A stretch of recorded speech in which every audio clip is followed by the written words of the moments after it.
Mutants, vampires, aliens and racing around the bathtub. It can only be the Retro Gaming Chart Show.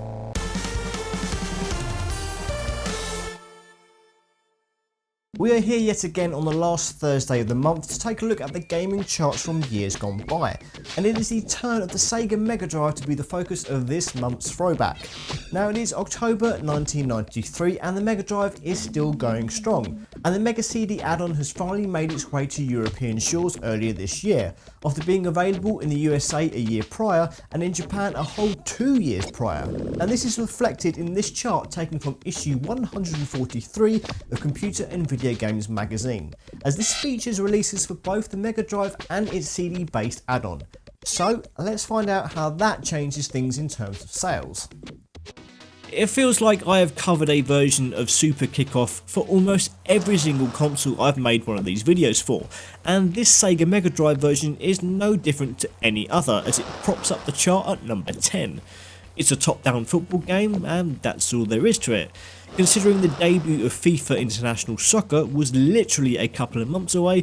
I can assure you that Super Kickoff wouldn't be in the charts for long. Another familiar game to the Retro Gaming Chart Show is PGA Tour Golf, and here is the second game in the long running series, making its way to the Sega Mega Drive at number 9. It's a golf game that plays like so many other golf games. Next. The modern Stone Age family comes in at number 8 this month. Yes, it is the Flintstones in a generally average platform game, where you play as the patriarch of the family, Fred Flintstone. Essentially, you are the errand boy for the rest of Bedrock, finding various lost items including a collar and even your own daughter. As you can see, it's all rather colourful and cartoony, and while it isn't unplayable, it's just a bit mediocre. It's hard to remember a time before the trend of good superhero movies, and the first X-Men movie was one of the first superhero flicks to actually be any good. However, years before that film came the much loved X-Men cartoon, and alongside it came a whole heap of video games based on the mutant heroes, like this one at number 7 in this month's chart. Set in various scenarios of the team's training area known as the Danger Room, you can select from 4 of Professor Xavier's finest, jumping and punching and doing various mutant things.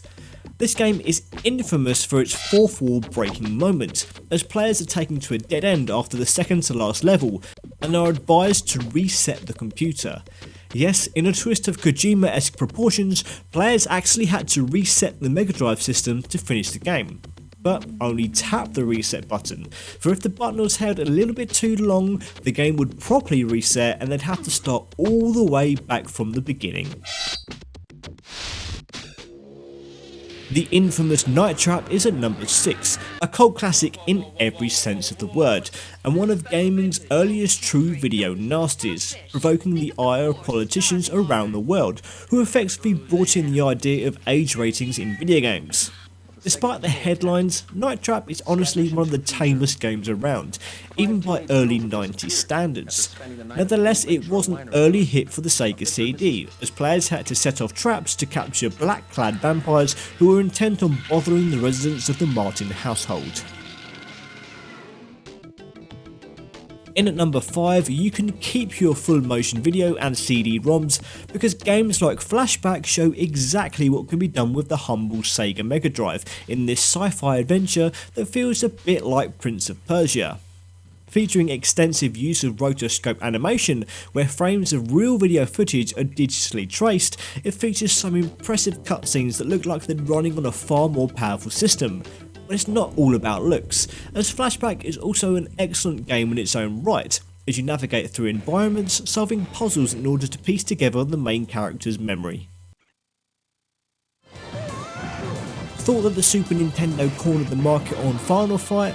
Well, think again with the CD version of Capcom's arcade brawler.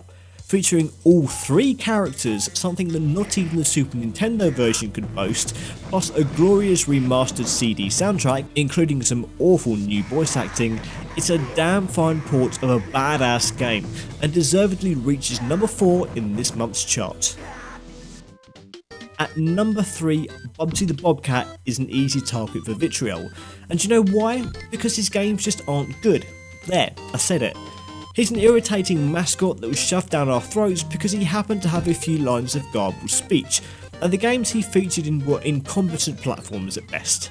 Bubsy is one of the least likeable mascots ever, and he commits the cardinal sin of being a pain in the arse to control.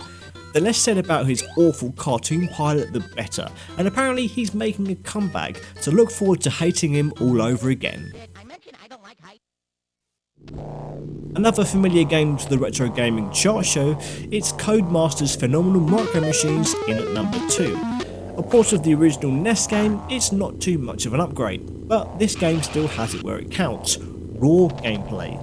Whether it's the single player challenge modes or the always chaotic multiplayer, this is a game that's always been an absolute riot. The world has forgotten about EA's Strike series, and that's a real shame, because these isometric action games were fun and a fresh take on helicopter simulations. Jungle Strike is the second game in the series, taking things away from the desert and into, well, the jungle. Complete mission objectives, blow stuff up, and generally have a blast. Thank you so much for watching this video. If you like this and want more, you can click this icon to subscribe, this icon to support me financially via Patreon, or these icons to watch more videos from my channel. Why not take a few seconds to answer the question of the week in the comments, or just let me know what you thought of this video. See you next week.